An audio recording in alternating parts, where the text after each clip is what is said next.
Hi, everyone.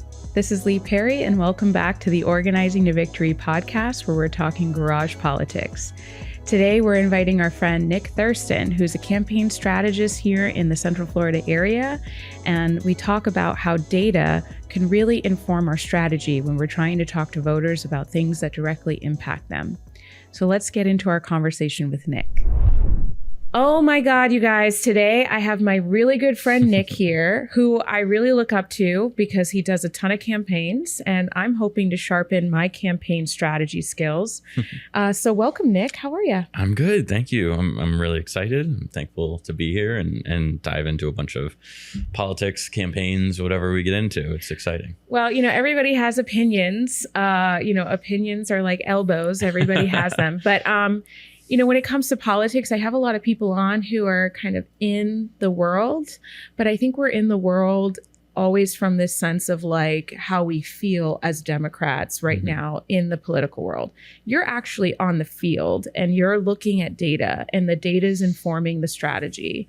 So maybe talk a little bit about, that approach and like how you set yourself apart from other consultants. Yeah, that's huge to me. So I'm glad we're talking about it, because that's really how I believe we need to approach these things. My grad school is really focused on that in political psychology. So that's really one of the very first things we kind of talked about and went through and learned, is that we can't be anecdotal. So when someone says like, oh, I just feel like the energy on the ground, people want you to talk about this. Well, that's great. I have no data to back that up. Right. So are we going to change our entire campaign strategy just because one volunteer or one donor said that they think we need to talk about X, Y, Z? So really, I like to think that data needs to inform everything we've done. And there's something to be said for qualitative data that is collected in the field, that is not, strictly just numbers and kind of labeling what you've heard. If you're knocking doors and you're hearing the same thing over and over again, that's very valuable information. But it's different than being at a fundraiser and one kind of strange donor comes up and is like, you need to talk about this and go all in on this. And it's like, that's not the way to run a campaign. Yeah. It's just to take the first thing someone says to you at all these different events and say, that's what we're going to talk about now. Right. And definitely when it comes to field strategy, a lot of people, I think, have ideas that either we need to talk to every Democrat and that's enough. Well, if you're in a red district, that's not enough. And that is going to determine what your talking points are too, because you're going to know I'm not just talking to Democrats. I need to have a persuasive message that talks to people in the middle and on the other side of the aisle too. If you are in a blue district and they say, well, you need to go talk to every Republican. Well, that's a lot of time wasted talking to people that we're probably never going to get their vote, no matter what we say, right? They believe what they believe, and you need a different messenger other than the candidate or the campaign. So I don't say that to say that no one can ever change their mind, but the messenger has to be the right person. Maybe in that scenario, it has to be like the family member that can no longer afford healthcare, and then they finally see it affecting them. It's not going to be someone knocking on the door and say, hey, I'm running for office. Can I get your vote? So we have to be, with campaigns, we have limited time, limited energy, limited money. We have to be strategic about how we spend those things. And so we have to rely on data to see how much can we do in this amount of time, and where can we do that. Mm-hmm. So. Well, I'm excited to explore that locally with you in this conversation, and then talk a little bit federally about, what happened in 2024. But first, I want to know what's your upbringing, and like, how did you get drawn to this work? Yeah, I started getting engaged, I would say, maybe not involved, but at least engaged at like 16. Saw Donald Trump's first presidential campaign going on. Watching a lot of debates. I'm a big Bernie Sanders fan personally. So he was the person that Bernie Sanders. Just kidding. You guys know me too well. So he was the first person I had ever really talk about like labor issues in the way that he did, and the right to a living wage, the disproportionate amount of wealth that is being put into such a small amount of people while everyone else is really, really struggling. So that message really resonated with me, just in terms of like, we can really do better here. It doesn't have to be this way. So became a really big fan of Bernie Sanders, watched his campaign, obviously doesn't get to be the nominee, but kind of obviously kept up with that election. And then when Trump won in 2016, just I was all in, right? I was involved. I wanted to talk politics. I wanted to talk policy. I wanted to understand why people were, why they saw things a certain way and what that difference was. And so I was really planning to go to school for like exercise science or something. I was an athlete, and that just kind of felt like a natural transition. What did you play? Football. I played basketball in high school as well. And then I did do golf my senior year as well. But then in undergrad, did football. Cool. Mm-hmm. So you were trying to get into that, and that's what, drew you emotionally was sports, but you ended up going deeper into the political route. Yeah. Sports, I think, was just kind of the natural progression, and not because I was like some great athlete or anything, not because I was good, but I just enjoyed like being on a team. I enjoyed physical activity. I enjoyed trying to, just better yourself physically. And again, there's a really good sense of community on teams too, which I really appreciated, and a sense of like belonging, that you're purpose driven on those. So that felt very natural. And then once I started to pay attention, I remember there was like a teacher saying like, it's not too late to change. This is like junior, senior year, but so you're already going on visits, you're starting to apply. So you really should have a sense of what you want to do, because that's going to determine where you go. Mm-hmm. And it was like right at that moment, right before really like applying and kind of deciding, that I was like, yeah, let's do politics. And so that did definitely change what I decided to do in terms of schooling. So I went out to Lake Forest in Illinois, did my undergrad there, continued to kind of like pay attention, did a lot of politics classes. I was a double in sociology and politics out there. And I really appreciated the sociological aspect of that, because you get a bit of a different lens. It wasn't policy and government. It was kind of how it affects different communities, what different norms there are out there, and how those change human behavior, because doesn't mean that they're off or weird or this. Like, we all come from different cultures, we all do different things, and when you look at things from a different perspective, it's just because of where you come from. It doesn't mean that you're off or different or this or that. So that was a big, I think, just good experience getting that perspective. And then out of undergrad, took a campaign job in Minnesota, did that for a little bit, and then just ever since then jumped around for quite a bit. Were you born out there? I was born in New York. Yeah, because I was going to say, you don't have like a Midwestern like accent, So I grew up in upstate New York, like very rural, very, not very wealthy, very white area. Heavily conservative area. And I definitely think it shaped me, just because I don't know if I would be as progressive as I am had I not lived in that area and like saw how bad it was for some folks, even though they're all still conservative. Yeah. Which was very strange to me. But a lot of folks struggling with opioids, with healthcare, with housing. We have right now in my hometown, we go visit when we can.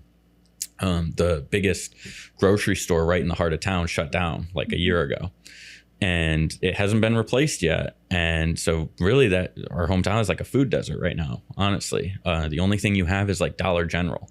So you really don't have anywhere to go for like fresh produce. And so folks have to drive, it's very rural upstate New York. So folks have to drive 20, 30 minutes to find a grocery store that actually has that stuff.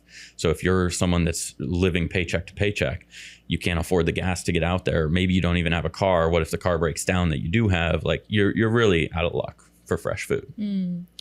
So it sounds like there's a lot of different puzzle pieces to kind of make up why you approach politics the way that you do. I'm curious about your experience in Illinois and how you got to Florida, because I feel like Illinois, my perception being in the pit of Florida, is that Illinois is like, we had Obama, we have J.B. Pritzker. Like, it's got to be unapologetically liberal, mm-hmm. In a way that might have also informed you.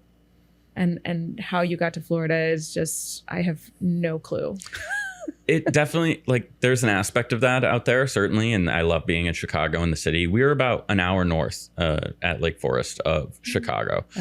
And awesome.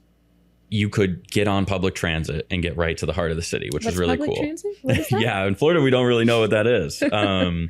which was great, especially as a student too. Like, I'm from the other half of the country. I'm on the East Coast. We're here in the Midwest. I don't know, the first 2 years didn't even have a car out there. Don't know places. So it's really nice to have something that for pretty cheap, you can just jump on.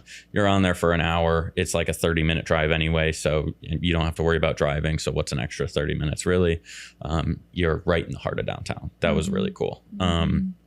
But Lake Forest is like a super affluent area. Michael Jordan had a house there. Khalil Mack had a house there, or, like a town over or something. A lot of famous people either, grew up there. There's wealthy families. They bought wealthy houses out there, stuff like that. So we didn't really have any off-campus housing because everything is like $1 million homes. So the school is very cut off kind of from the rest of the community, I think, which is a little bit of a weird divide. Now, Lake Forest is a very small private liberal arts school.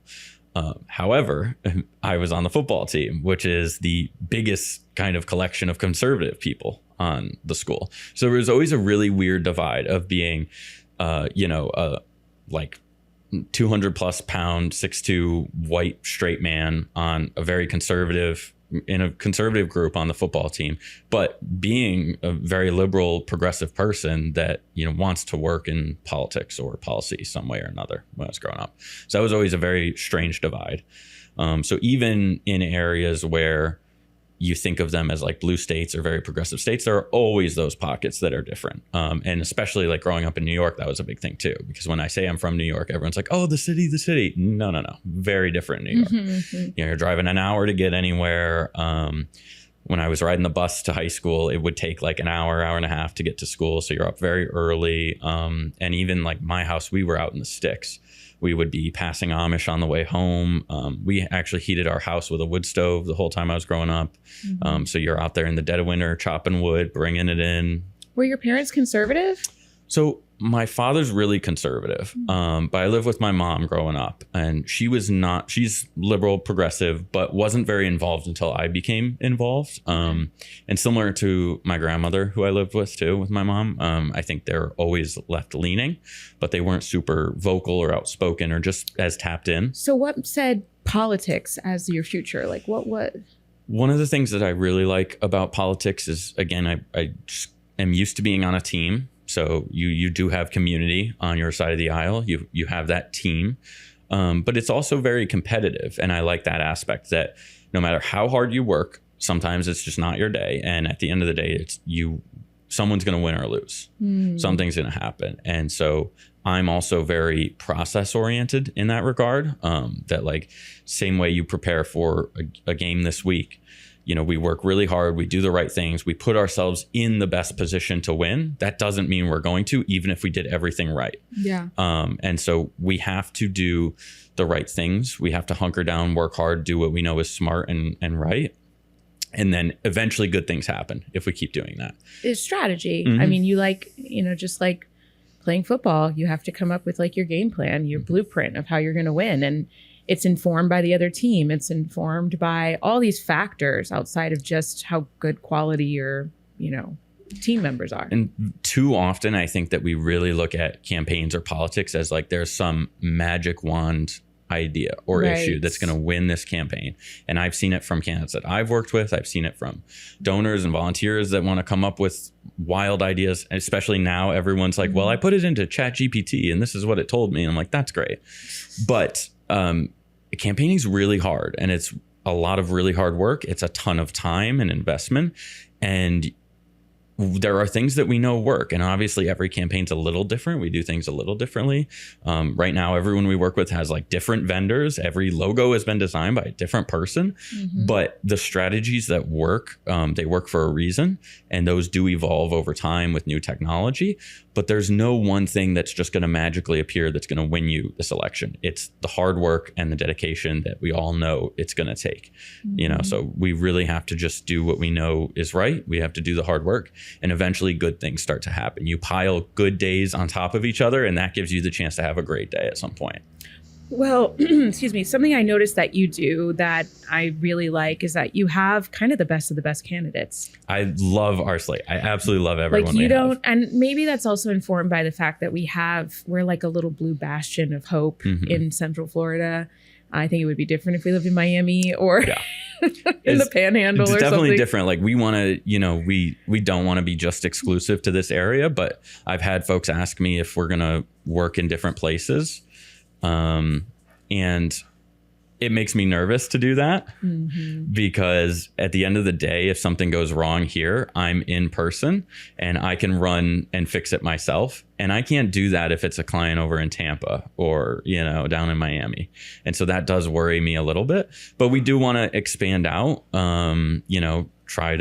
try to work with folks in different areas, but we do have great folks here in Orange County. And obviously we do play into other counties. We have clients in state leg seats that cover different parts of different counties as well. So yeah, we're very, but it almost feels like, when you talk about strategy and when you talk about the competitiveness of it, I don't really consider myself a competitive person, but I think I'm driven into politics and campaigns specifically because I have a competitiveness like for justice. Like I feel like we are kind of at war with special interests and with like the corporate class that wants to take over like all things from our eyes and our time to every single part of our quality of life. They want to find a way to, finance it and make money off of it. Whereas just regular everyday people who are just trying to survive, like we don't have a seat at the table unless we elect people who are going to fight for us. And so my competitiveness is really trying to find those specific candidates that have something incredible to say that can maybe break some of the boundaries of what politics is, because it doesn't need to be this like vanilla, bland thing that people really kind of brush off as not important. The Clintons to me are like politic, like just sleepwalking, basically. Like when I listen to them speak, I don't feel like they're actually speaking for me with my voice. When I hear Bernie speak, I feel like he's saying things I've always wanted to hear out loud that I just never did. And same situation of being attracted to politics from the Bernie wave, but also the fear of the special interest having a stronghold in our political structure to the point where like Dems and Republicans just don't listen to us if they're corporate backed. And I just got tired of that. So I'm super excited for you to have all of these different candidates that actually are real fighters that want to say something that resonates with people. And especially at the local level, like I think that's the real thing that you're looking for if you're recruiting a candidate or trying to see who's going to run is who's kind of been involved and been there. And it doesn't mean that they've been at like your local Democratic Party meeting, right? And there can be many different reasons for that, because sometimes it's not just that they didn't want to come. Sometimes like their current job, may be with the government, right? And they want to be very clear that like they can't be influenced in their day job, something like that. So there's a lot of different scenarios, but like, have they been fighting the good fight in one way or another really is what you want to be looking for. And I think when that's the case, you're starting from a good place, no matter what. Before we start talking about like, what's your ability to raise money? How many doors do you think you can knock? All of that. The place you really want to start is like, have they been in the community fighting the good fight and can speak to the issues of their district? Because not every candidate is the same. We have very different backgrounds with the folks that we work with, very different issues that they want to highlight, very different districts, but they've been advocating and fighting for their community in their district one way or another. I just find it so interesting that you didn't hunker down in Illinois and decide to get to be a progressive consultant there where, Obama came from. When you work in politics too, and especially when you try to do it from the very go, right? It's very much like, and anyone who's young in this job market will understand that of like, anyone, please give me a job, give me an opportunity, right? But like some of the speakers at Lake Forest that I got to hear while I was there were people who said like, I just kept showing up, right? I was there if they needed to stack the chairs at the end of the event. I was there when they needed someone to go get them coffee. I just kept showing up and eventually I got offered a position. So it was really like where I'll work anywhere. I will sweep the floor of the office. Like I'll do whatever because this is what I want to do. Right. Right. And so I was able to do an internship in DC for the summer before senior year, got connected with a consultant there. And then they were working on this race in Minnesota. And I started to help out before I graduated. And then when I graduated, was able to go right up. Literally day after graduation, packed up my car, drove from school up to Minnesota, living with the candidate in their house, which was crazy. It was just an insane scenario. And I was only there for a few months. That's my preference. I don't even want to see you sleep an hour. I want you working. It was really strange. And so I left that because it was not going well. It was not a campaign that, was doing what it needed to do, but learned a lot really quickly, especially about like how intense and these campaigns are and how much work really needs to be done that I think a lot of people don't see. But, then I stayed with my friend back in Illinois for like a month or two, got a job in Wisconsin with a C4 nonprofit, working with a bunch of local candidates, which was awesome, helping them out when we could.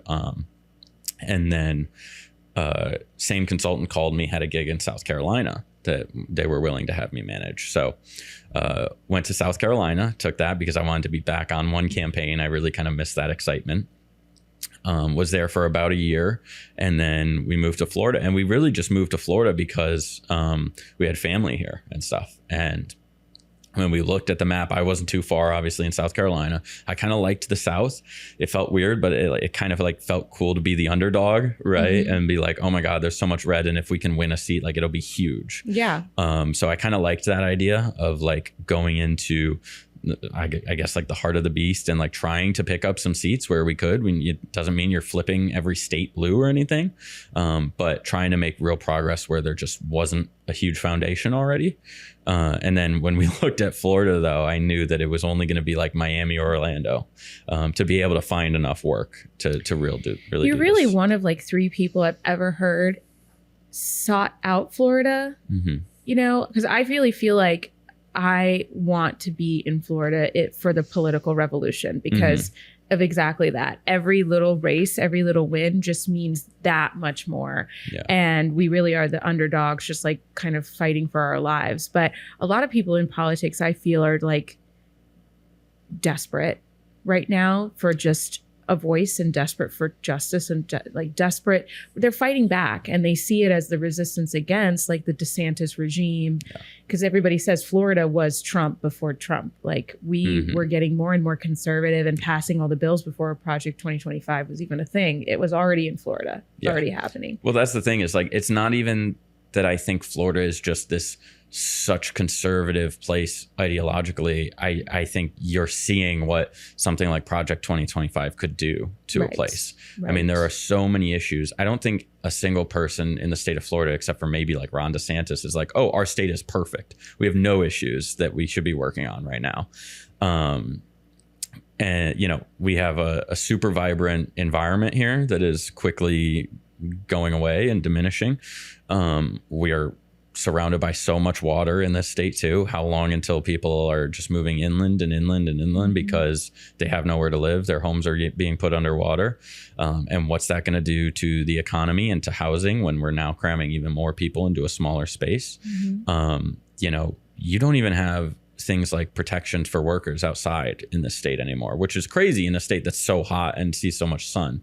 But in the summer, there isn't requirements to give breaks to some of these workers outside or have water available and stuff like that. And so I think that there's definitely a lane to fix up a lot of stuff in the state, but I refuse to believe that like just so many people are so conservative and will never win here. We have before, and COVID definitely reshaped the way that Florida is. When Florida stayed open, a lot of conservatives took that opportunity to move in and set up shop here. But I still think there's a lane. We saw a lot of seats really close last cycle. Me working in District 35, it was 3,500 votes. We were at 48%. Until that seat flipped in a special election, it was red for 40 years. And so even losing the seat, I still felt really good about what we were able to do, holding it at 48% with a huge Trump wave. We did a ton in 6 months. We raised $250,000. We knocked 50,000 doors. We did a ton of stuff to hopefully continue to keep that seat right right in the crosshairs, right as something that we could flip and have in the future, and hopefully one day end the super minority in the state house. Exactly. And the Florida has such potential, because I think that progressives can speak to Republicans in those NPAs in a way. I mean, the proof is in Commissioner Semrad and in other examples. And here in Central Florida specifically, it's the make it or break it kind of districts at the state that, like you said, could toe the line against the Republican supermajority. And even the Republicans here could pressure their own Republican leaders to be a little bit more on our side on certain issues here, because we're just more concentrated and more organized in this area. So just for the fight for representation and for, the actual policies to go into effect that will help improve our quality of life, these races mean so much. And the more that, companies and these like giant PACs come in and just pay out, like a Susan Placencia, like a candidate that doesn't engage her party on issues. She doesn't show up, and she just is kind of flatlining on every single one of her responsibilities. She doesn't even do like in-district office visits or anything.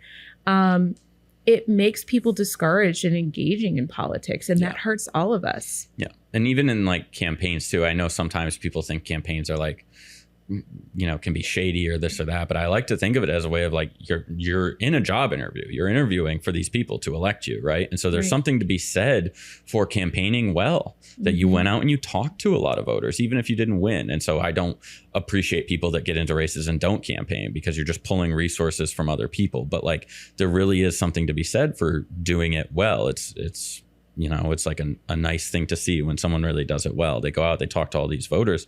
Last cycle, we outraised our Republican opponent. Like I said, we knocked 50,000 doors. We outknocked. I would like to think we definitely outworked them, but the party came in and gave them $1.5 million on TV. And that was that. So they're really not out there championing any issues for the community, talking to voters, making them promises that they're going to fight for them or fight for any of these issues. They're really just there calling some of these big lobbyists, calling the PACs. They're getting max checks. When you look through a lot of these Republican reports in Florida, it's a lot of 1,000. And you'll see it's from the entity. It's from a PAC that's basically the same name. And then there's another PAC with one word difference. That's basically all the same entity. And that's 3,000 to the hard side. And we haven't even gotten into political committees in Florida, like Prosperity which are a for whole America, Inc. Right, exactly. Well, I love talking about, the strategy, but I have a lot of liberal friends that are very opinionated about wanting to see way more outspoken, way more liberal individuals. But every race is so different. You really have to, like you said, have the data inform the strategy in order for you to kind of curb your messaging. And that was something that even with the Kamala Harris election, everyone had an opinion about what she needed to do. I think, it's kind of an impossible, square peg to put in a round hole in that whole situation of how things came out. But like, I'm so interested in hearing from you, because we do have to take some corporate money. We don't need to take all corporate money. But candidates need resources in order to get their messaging seen. And as you can see, the real war that we're at is the money being dumped in for candidates to not really even do anything, but to sit back and just be on TV and get the votes. Right. And it's one thing to say that, corporations or whoever, they feel like they want a seat at the table, or they want an open door policy where they can come plead their case with these representatives, and they want to have a good relationship. So they're going to, of course, help their campaign in that way, right, with a financial contribution. That's a totally different thing than saying like every corporation or every organization is just dumping money so that these candidates don't need to campaign. They don't need to go talk to voters and try to win their vote and explain their rationale. And then they don't champion issues that are really affecting Floridians, because they know that re-election is fine. They don't really need to go work hard. They don't really need to, all they need to do is not make their constituents incredibly mad. Even if they're not fighting with them, they just can't do something that's going to anger anger every single constituent. As long as they do that, they'll be reelected. They don't need to work hard because they'll have, like I said, $1 million put onto TV for them, for these Republicans. And then they'll go back. I just still feel so blind to the answer when it comes to Republicans just need to see enough ads on TV and they will get off the couch and go and vote.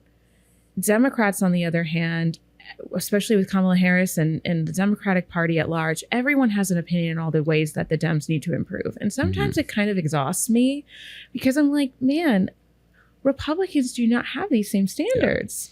Yeah. Well, I think we've gotten a little crazy with like our litmus tests of Democrats, that we find one issue with them and we dump them forever. We say they're not a good candidate or I'm not going to support them. Right. Whereas Republicans find one thing good about a candidate and they're like, all right, that's our person. Right. I don't care about any of the bad stuff. And so there is a little give and take here. We need to know that not everyone is perfect. And that's actually a good thing, because at the end of the day, these candidates are people. And when you do the campaigns too, like you see the long hours where they're just on call time, or you see them knocking doors, you see them sometimes making their own Canva graphics for the holidays. It's a very like humanizing experience, I think, on a campaign, that these elected officials were at one point just like, you know, figuring out how to set up their TikTok account or something like that. And that's good that it's real people and they can make mistakes, but you know that it's like your neighbor. It's not some robot that's just going to vote straight down, you know, party lines or this or that, which there are certainly people that do that. And I don't appreciate that, right? I appreciate people that go back to their constituents. They do what's right for their constituents. Thankfully, there's been some Republicans lately that are standing up on stuff like the Epstein list and trying to get those things through, regardless of what the party or what Donald Trump is telling them. And I definitely agree with the assessment of 2024 that no matter who it is, you give them 107 days to run a presidential campaign. It's really not enough. And there are definitely things that I don't think they did right, but I'm also not ever managed a presidential race, right? So like, I want to be very clear that everyone has an opinion. And I think it's smart to say, I don't know what goes into every aspect of this. Well, I mean, yeah, we can talk about some of the ideas, because a lot of people are saying, where are the Democrats? Why aren't the Democrats doing this? And I'd love to actually break that down and have a real conversation about that. But also, it's so different to run something local, whether it's state or county or city elections, because you get to talk a little bit more about the direct things that are impacting people in just such an intricate way. Whereas the broader politics of the national level, there's so much room for misunderstanding, because honestly, I think most people don't really understand the nuances on every issue, to the point where like they can broadcast and just say like mass deportations now and not understand the severe economic impact that something like that would have, because people don't get into the nuances of the data. And so it's easier to fearmonger and to like, skew things. But locally, it's so much more fun because you get to talk about what's right outside of someone's door or directly impacting their pocketbook. And everyone always focuses on like congressional and presidential races, which is important. They need resources, certainly. But you can have a huge impact locally just by doing the same regular things that we're always asking folks to do. I mean, I'm going to go knock doors after this for the election that's on Tuesday for city council. I've knocked over 500 doors for that election myself. That may pull 100 votes. Right? Like that may make a huge difference. If you're running a congressional or something, you basically already know immediately that we need to raise at least $1 million, maybe 5, maybe 10, depending on what district it is. Presidentials don't, those budgets are just absolutely insane. We can run a city council race with $70,000 and that includes staff, right? We're tight on budget, right? Like we have to be very disciplined. I think that's something that gets lost a little too much. We have to be really, really disciplined in how we spend our money and what is effective use of voter contact and effective campaigning. And let's focus our energy there rather than other things. But you can do that. You know, your $50, $100, whatever that you've allocated to give to candidates, that can do a lot locally compared to congressional or federal. So it's not like I'm saying ignore those races, but if you're deciding, you know, you've got very limited and you can only put it towards one, I would encourage folks to look at their local races, whether it's city council, county commission, state house, state senate, stuff like that, school board even. So I ask everybody, you know, Democrats could be doing better. Democrats need to do this. Democrats need to improve their messaging. What is actually like the real answer, in your opinion, as to how Democrats can improve their brand? I think when you're thinking about branding, politics is different than running a business or running a company, and campaigns are different. But there's some aspects of branding normally that you can definitely pull into campaigns. And the biggest thing I like to think is that if you're talking about everything, you're talking about nothing. And so candidates need to think about who's the best messenger for this issue. If you are a faith leader, faith is a good thing to lean into. If you are someone who, runs a food bank and see the affordability crisis every single day, that's a good thing to talk about. If you're a member of the LGBTQ plus community, that's a great thing to talk about because you're a very good messenger for that issue. But sometimes we try to spread ourselves a little too thin and we end up not really resonating because we're not really saying much. We're just saying, this is an important issue, next topic. And we all know that there's a million very important issues, right? So we want to get behind someone that we really believe in, that we think can really make a difference on something. Doesn't mean that we want someone that can vote a certain way on everything. I think that's especially when you're talking to people in the middle, partisan wise, when you're talking to MPAs, those purple voters, when you're talking to people on the other side of the aisle, if you can hook them on one thing that is vitally important in that area, or that you certainly are the expert on and you can fix. Like people like Zohran Mamdani are a great example of this. They've honed in on affordability.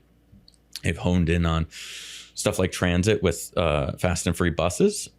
They're not trying to talk about every single issue. It's like three concrete slogans. They've really stayed on message. And that's important because you build a brand where if I think about free buses, I think of Zohran. The same way that if I think about a product, right? If I think about... like the red background with the white swoosh, and I'm thinking about sodas, I'm thinking Coke. Like these brands have built a brand to where you're thinking about what they deliver and what they look like. A candidate really needs to build a brand with a campaign, and everything is going to be a little different. But if you start talking about everything, you're really not talking about anything. So I think they need to figure out what they're good at, and then they need to stay on message and not get sidetracked too much. And that sometimes I think people think that when I say that, I mean that you can't talk about other issues. And that's not at all the case. We want to be educated on all these issues. We want to have talking points ready so that we're prepared. We can answer those very well. We can sound sophisticated. I think sometimes when candidates do that thing where they're like, well, I haven't read it, so I don't want to speak on it. I think that comes off really bad to an audience. It's okay to say I'm not as educated as I want to be on this issue. But I think to just say I'm not going to answer that because I don't know enough doesn't come off really well. And so when people are asking you, that doesn't mean you need to say, oh, I support, these rights, but affordability, there's ways to tie issues back to your main talking points, but you can talk about all of these things. But when you are controlling the communication, it needs to be about that brand that you're trying to build. Right. So I'm so curious about that because I feel like a lot of people are looking at the Democrats and they've seen kind of a recurring playbook. And sometimes I would actually almost push back and say it's almost because they have stuck to 2 or 3 talking points. But to emphasize something else that you said, they don't really get into policy as much on those 3 talking points. It's very like broadcasted and broad topics that are not honing in on the how and the what. It's just kind of like, we need access to affordable healthcare.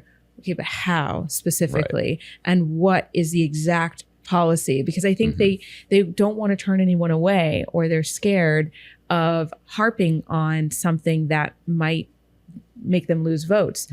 But at the same time, I'm a progressive, but I think some progressives today expect almost too much. It's like, some people rag on like Mayor Pete, right? And I listen to him speak and he goes deep into policy and he goes deep into his answers, maybe not as deep as what some folks want, but I've definitely seen more from him than like Chuck Schumer on an issue. Well, and I think Biden is actually a really good example of that. I don't agree with Biden on every issue, certainly. And I know there's a lot of young folks that really didn't agree with Biden on some stuff. But one of the most effective administrations we've had in actually delivering some stuff that was really, really needed, you know, massive investment in public infrastructure and transit, the insulin bill, like those things did so much for our community, and they really got overlooked. So there's something to be said for people that are effective leaders and effective in government too, if maybe they aren't the most exciting person. But I think Biden is someone who had a really good brand. He kind of knew his lane. He knew he wasn't going to appeal to everyone, but he knew he could present like a very strong, unifying force. And I always appreciated that about him.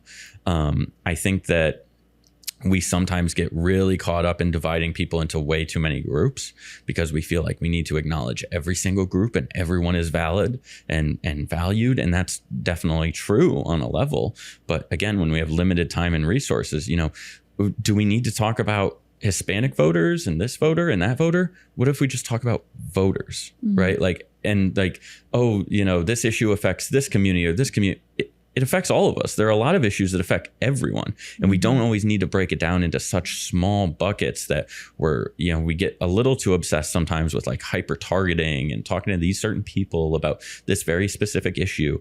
Let's talk about things that really affect everyone. And then when we're in those small meet and greets or we're at those meetings, we can address some of those off issues that someone wants to ask because it's very important to them. But we really are obsessed with breaking down even voters too on campaigns.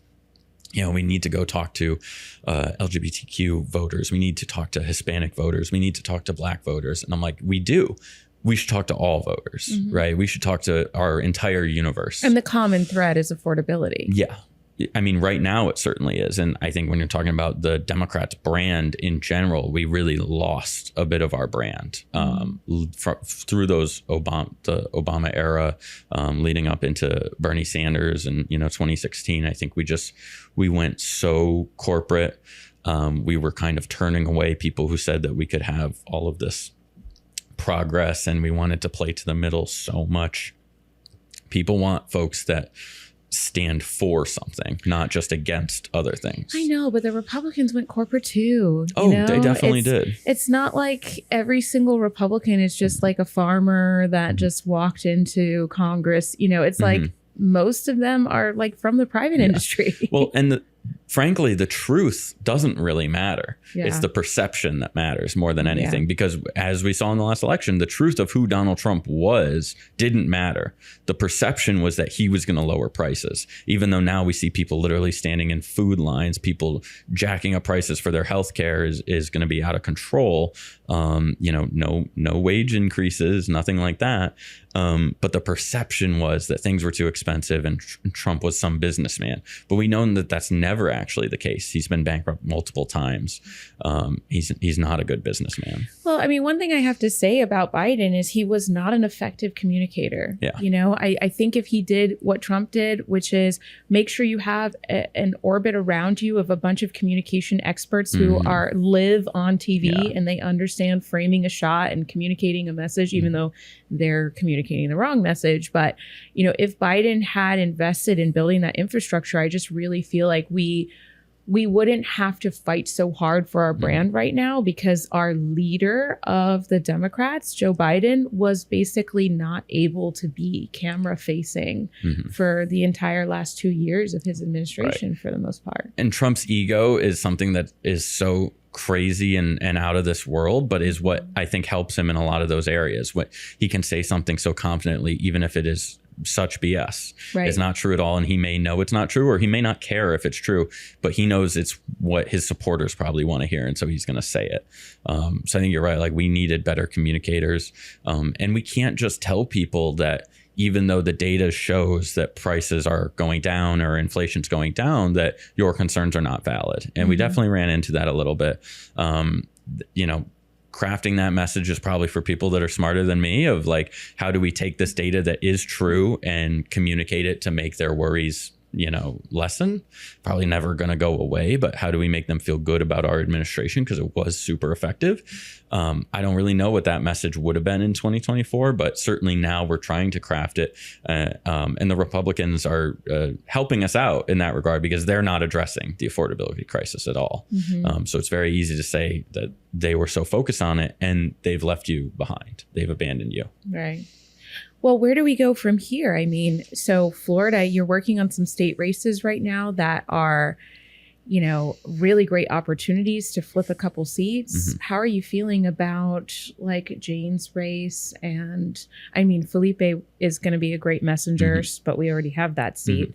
And then of course, Eric Gray. These are great seats that could change the course of Florida.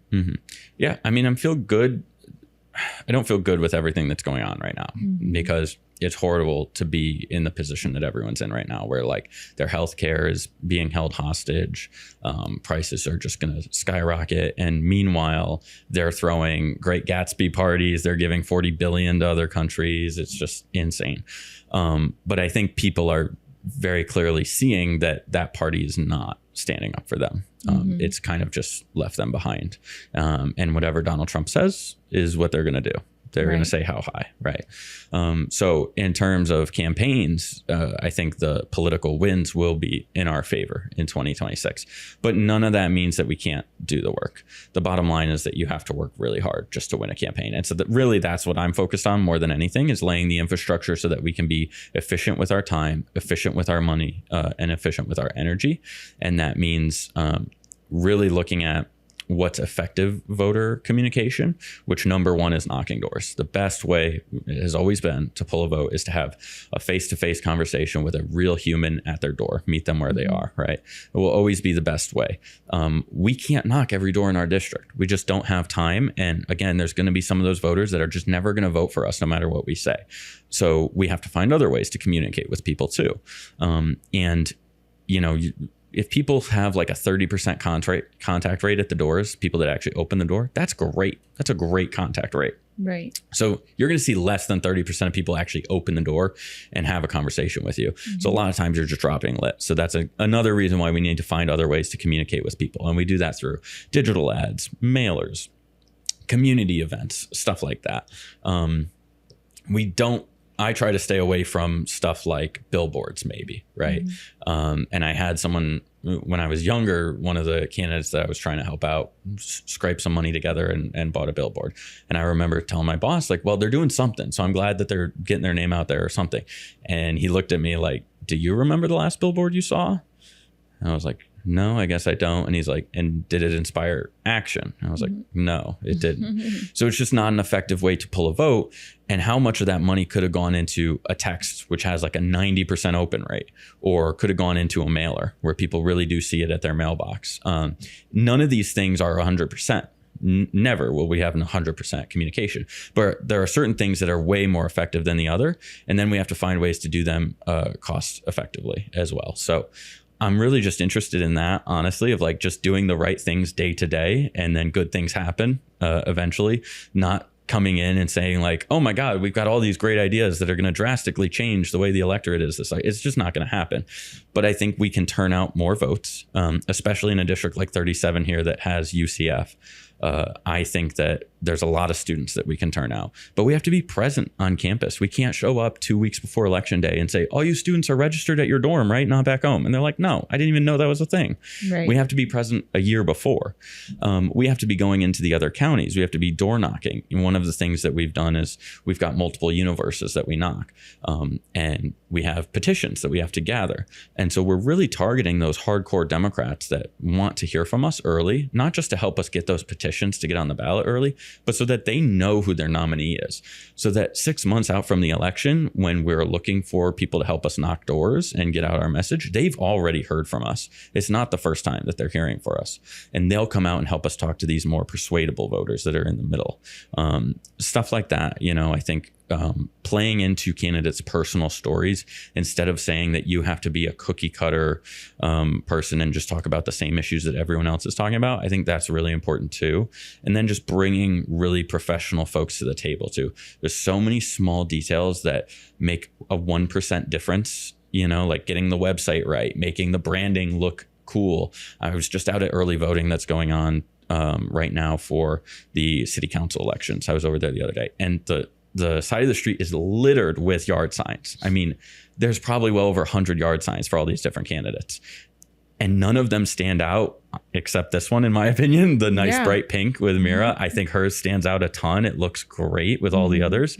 So that's something that I am trying to think about when we do our brandings too, with the vendors that we use, is something that's going to be unique and kind of eye-catching, whether it's on a sign or a mailer. It may inspire someone to look that candidate up and learn more.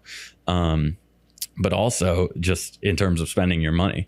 I mean, there's one candidate out there that probably has like 40 plus yard signs.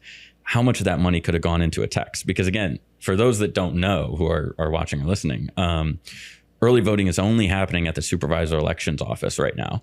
That's not in any of the districts that are actually voting this cycle. It's in a different district. Right. So everyone who's showing up to early voting had to drive out of the district to the one location that is not near them. So weird. They're showing up knowing who they're voting for, right? Election day may be a little different. We are poll greeting. We want to make sure there are going to be voters that show up on the fence and just decide on the spot. So we want to have information available to them and make our campaign present. But if you're showing up to early voting before and you took the time to drive over there, you know who you're voting for, and seeing a yard sign that looks like all the other yard signs is not going to change your mind. That's not a persuasive message. So when I'm sitting there and I'm seeing all of them, I'm just thinking like, man, what a waste of campaign resources. Right. We could have bought more lit or water for canvassers, or we could have bought more shirts so that our brand was more recognizable. We could have bought yard signs that actually go to voters' house, because the data that shows that, everyone says signs don't vote, and they don't, right? That's not a good measure of who's going to win the election. But there's something to be said that, oh, my neighbor in my neighborhood has a yard sign. And so, it makes me interested in this person. It makes me feel better about voting for them, or I'm going to go look them up because I haven't heard of them. Those type of things, rather than I'm just going to litter the side of the supervisor of elections office with yard signs. Yeah. I mean, you being strategic with the finances is the best way to not feel like you have to take every single dollar from every single entity. If you're more strategic with how you divvy up the funds. I'm so curious about your feeling for 2026 and what you think people know about canvassing and phone banking and text banking, but like, what's the best way people can show up for 2026 to build that people power? I mean, the number one thing that everyone harps on is fundraising, right? If you have the ability to give, I think it's always better to do an early investment. A lot of times what donors don't think about is how much infrastructure is built beforehand. And so having that money in the bank sooner rather than later is actually really, really helpful to, like, let's say, hire a field director so that you can have a real professional field program for a year, rather than waiting till 6 months out. You hire them, you get 4 months of good field instead of a year. Right. So that's a big difference. Other than that, it is door knocking. I mean, it really, really is. We need people to show up. So for the city election that we're working right now, today we will knock on our 11,000th door today when I go. No other candidate can replicate knocking 11,000 doors with money, because even if they knocked the same amount, those are people that are getting paid. Our candidate had a different campaign's paid canvasser knock on their door, and they asked them, well, what do you know about this person? They're like, they're reading the script, they're reading the talking points, and they're like, well, who are you voting for? Well, I'm not going to vote for him. I'm going to vote for one of these two people. They're not really bought in. So paid field can be effective, but it's never as effective as actual volunteers that you've inspired to go knock on doors too. So that's still the best way. And you have an army of volunteers. It really becomes that team mentality that, wow, I'm excited to go. I mean, when I show up every weekend, people are like chanting, like, let's go, it's time. They're very excited because we've really built this campaign from the ground up, and they've seen the movement, they've seen what we've been able to do, all of that. So when folks can get out and knock doors, that's huge. There are people that can't knock doors. I would encourage them to do stuff like phone banking, maybe host a fundraiser too. Sometimes folks say, like, I've been a donor, but I just don't have it right now. Well, do you have a network that may be very interested in our message? We could host something with you. Yeah. Come to our next meet and greet. Yeah. It can be a meet and greet. It can be a fundraiser. You can put something up in the community. Stuff like that, I think, is really, really helpful. So last but not least, I ask everyone who joins the podcast, you're doing all this work, you're getting ready for 2026. You're going to be a crazy person in 2026. I can already see it now. I'm already crazy with this election. You better take your mental health days now. Well, it's funny because this is the first cycle where we're officially like a firm, right? I've always been with a candidate, just one candidate, or I've been with a nonprofit where like that was my main focus. And I had a couple candidates I was working with, but I've never had to really organize and split my time so much with this. And so not even in the campaign sense, but of my own time, I've had to learn how to be more organized and more efficient. And when we started the firm, we really thought about like, how could we price it out? How many clients can we take on? Because there's so many firms that have just a million clients. They're making all this money, but what are you really getting in return? And I just didn't want to do that because your reputation is really the one thing you have at the end of the day. So I wanted to be fair to our clients and keep that reputation, but that's good for my business too. If I get a bad reputation and I'm no longer able to get clients, that's not good for anyone either. So we really structured it that way. So this cycle has been the 25 city races has been the first full term. And so it'll be nice to just focus on 26 too after this. Well, how do you replenish your energy, if you're go and your brain is on politics? And I'm sure you're like me because we've shared podcasts with each other. Even on our off time, we're listening about politics and strategy and deeper conversations. How do you replenish your cup with energy? There's a few things that everyone has, like their guilty pleasure stuff, right? The gym is a big one for me because I was so used to it, playing football and doing sports, and it doesn't mean that I'm like is super intense workouts anymore or anything, but it's really nice because it helps ground you in a schedule, and it's time I set aside for me to better me. There are distractions, but usually I try to keep them somewhat limited. But often I'm like listening to those podcasts on the treadmill, or, we're putting up a social media post for this campaign while we're there. But that's just campaign life in general. Doing some of those just fun things. I love watching football, watching sports. Me and Kaylee play a good amount of games too when we can. And then we've got our cats. So just those general things that are not, crazy. I'm not someone who like, oh my God, we need to take a trip all the time or anything like that. We like to go places when we can. But what teams? I'm a big watching? Giants fan. Oh. So yeah, Giants are playing right now. I need to go see how the game is finishing up. I'm a big Syracuse fan too, growing up there. Okay. I watch my college when I can too. When I left, we had one conference and we won a few years after that. So they're exciting to watch too. And like, there's a little more skin in that game too. But football is definitely the main one. Because, I see a lot of similarities now with football and politics, because you really do. You create a brand, you have your team, you're kind of like all in on that team. And the field is like a, football field. It's like you have to play out your field work in order to win. Yeah. And even like when you're losing, you can't just stop the game. The game's going to go on. So like, let's not get embarrassed here, right? Yeah. Let's not have 50 put on us, 50 to nothing.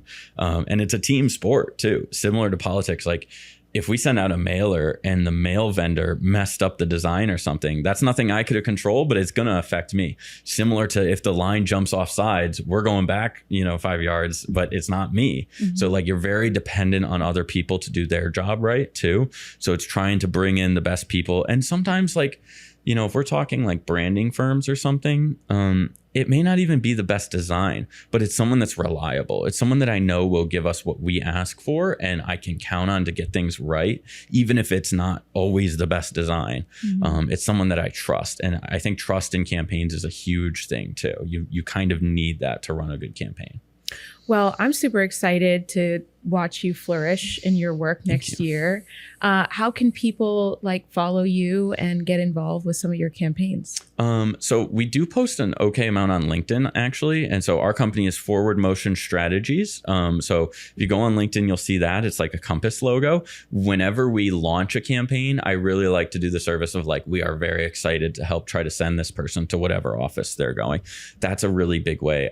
Probably the best way, honestly. Our website is forwardmotionstrategy.com too. So we do have folks that email in every once in a while. But we're really focused locally on building those relationships because it's all about who you know, how many people you can get to bring to the table locally. But that's the best place. We have folks that we're working with that are, if, folks that win or lose or whatever are going to be up on there, seeing our track record. But LinkedIn as well, where we announce campaign kickoffs, stuff like that on there. And that's kind of exciting if you're in the area.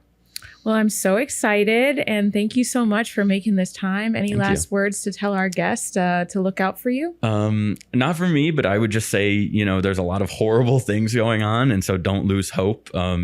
We're always in a cycle. It's a cyclical thing going on. And so things do turn around sooner or later. We don't know. But if you're anxious about what's happening right now, the thing to fix that is to go do something, is to go get involved. And everyone has something else they can give. They can give their money, they can give their time, they can give their sweat, but do something, write a postcard, give some money. Maybe you're just following their social media accounts to help boost their engagement, but do something so that at the end of the day, you can say, well, I did my part. Right. And that will make you feel better.